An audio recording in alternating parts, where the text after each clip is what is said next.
Paz e graça, irmãos. Chegamos aí ao 39º livro da Bíblia, o último livro do Antigo Testamento, livro do profeta Malaquias.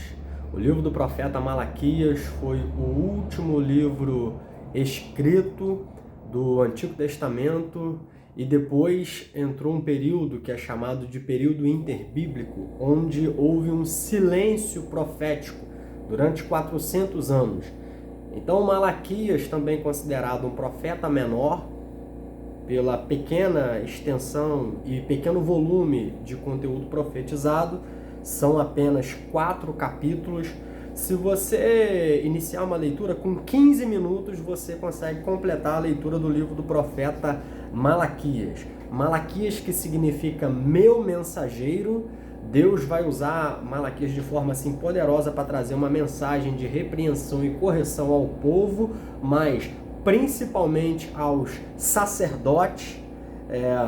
Malaquias foi escrito por volta do ano 450 depois de Cristo. Foi um livro escrito depois do exílio babilônico. É um livro assim profético e que muitas pessoas normalmente ouvem falar sobre o livro de Malaquias, capítulo 3, né, verso 10, sobre os dízimos e as ofertas. De todas as vezes que eu já ouvi a citação de Malaquias, 99% das vezes é em relação a dízimos e oferta. Só que, na verdade, o livro de Malaquias é um livro assim, muito profundo e muito atual, porque ele trata da maneira como o povo estava cultuando a Deus. O povo estava trazendo animais coxos, cegos, ou seja, estava prestando uma solenidade totalmente fora das regras ali.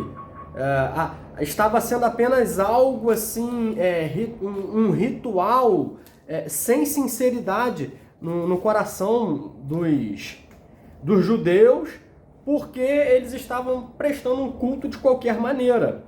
No capítulo 1, ele começa fazendo uma indagação em forma de diálogo. O filho honra ao pai, o servo ao senhor. Se eu sou o pai, onde está a minha honra? E se eu sou o Senhor, onde está o respeito para comigo? Deus estava ali dizendo que o povo estava desprezando ele, não estava tratando o culto, não estava tratando a ele com a devida reverência. Então o profeta, ele começa a denunciar isso aqui. Outra coisa que ele denuncia também é os sacerdotes. No capítulo 2, no versículo 1, ele já diz: ó sacerdotes, para vós é este mandamento. Deus, ele começa a repreender os sacerdotes aqui. Por quê? Por conta desse descaso em oferecer sacrifícios doentes, né? Coxos e cegos, Deus diz que vai lançar no rosto dos sacerdotes o excremento desses animais que estavam sendo oferecidos. Ou seja, Deus está irritadíssimo com a ação aqui dos sacerdotes. E ainda no capítulo 2 aqui, no versículo 7, ele diz que os lábios do sacerdote devem guardar o conhecimento e da sua boca o povo deve buscar a instrução, porque ele é mensageiro do Senhor. Ou seja, a função do sacerdote era ensinar ao povo a lei do Senhor, e eles estavam falhando nessa missão.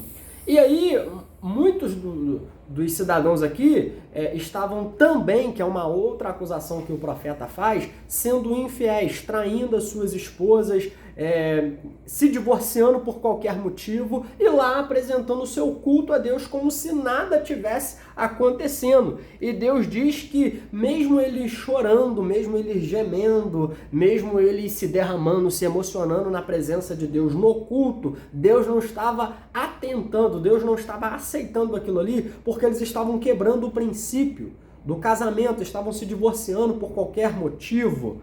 E ali, Deus então ele traz uma palavra dura dizendo que ele odeia o divórcio.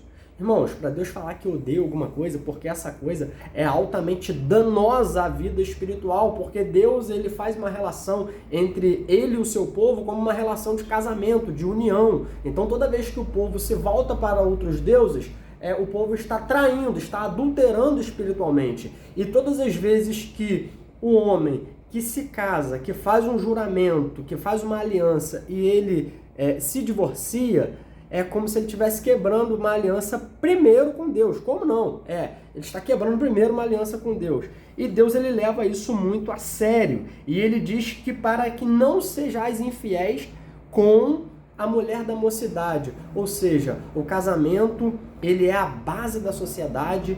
Deus, ele está presente em todos os casamentos. Foi uma instituição que ele próprio criou. Só que a gente observa, como nos dias atuais, o divórcio como uma coisa cada vez mais comum no seio da sociedade. A gente observa os danos que isso causa para as crianças, para os filhos de maneira geral, a consequência, os traumas que trazem nas famílias desestruturadas, sem a figura do pai, da mãe. Então Deus, ele pega pesado com o profeta Malaquias em relação a isso aqui. E ele diz que, no capítulo 3, ele diz que enviaria o mensageiro dele diante, dele que prepararia o caminho. Ou seja, e aí ele vai falar aqui do povo que está roubando a ele, que não está levando os dízimos e as ofertas para que haja mantimento na casa do Senhor. O dízimo aqui, ele era uma questão da lei, mas ele também era um princípio. Nós não temos a obrigação de entregar o dízimo para sermos salvos, mas a gente entrega o dízimo como forma de gratidão a Deus e reconhecimento por tudo aquilo que ele fez, e que a gente reconhece que tudo vem dele, inclusive o ar que nós respiramos, a terra que nós pisamos, tudo aquilo que fazemos vem de Deus. Então entregar o dízimo na casa de Deus, na igreja, na instituição onde nós pertencemos, é para a manutenção desta casa e desta obra. E é um sinal também de reconhecimento, de gratidão, que tudo vem de Deus. O apóstolo Paulo vai dizer, lá na sua carta a Timóteo, que o amor ao dinheiro é a raiz de todos os males. Ou seja, a avareza, a ambição, o materialismo são indícios do amor ao dinheiro. E Jesus vai dizer que o amor ao dinheiro é idolatria, é um outro Senhor que a gente serve. Então, quando a gente entrega 10% a Deus, a gente está dizendo para Deus o seguinte: eu reconheço que tudo vem de ti, Senhor, meu coração não é avarento, meu coração não é apegado às coisas materiais, e o meu Senhor é o Senhor. O dinheiro é apenas algo para eu usar como recursos nesta terra, mas não pode ocupar o centro de nossas vidas. Por isso que Jesus disse que dificilmente um rico entrará no reino dos céus. Ele não está fazendo uma apologia à pobreza, mas ele está dizendo que todas as vezes que a pessoa coloca o dinheiro como a sua segurança ou como a coisa mais importante da sua vida, essa pessoa está cometendo idolatria. O livro do profeta Malaquias é um livro assim fantástico, que vale a pena ler. Os seus 4 capítulos são apenas 15 minutos de leitura para você ver o quanto que Deus vai falar com você através do livro do profeta Malaquias. E depois o próximo livro será o livro de Mateus, será o nosso próximo livro. E seguimos firme aí nesse objetivo de fazer um livro, um pequeno resumo, uma introdução sobre cada livro da Bíblia. Que Deus possa continuar te abençoando e até a próxima. Deus abençoe.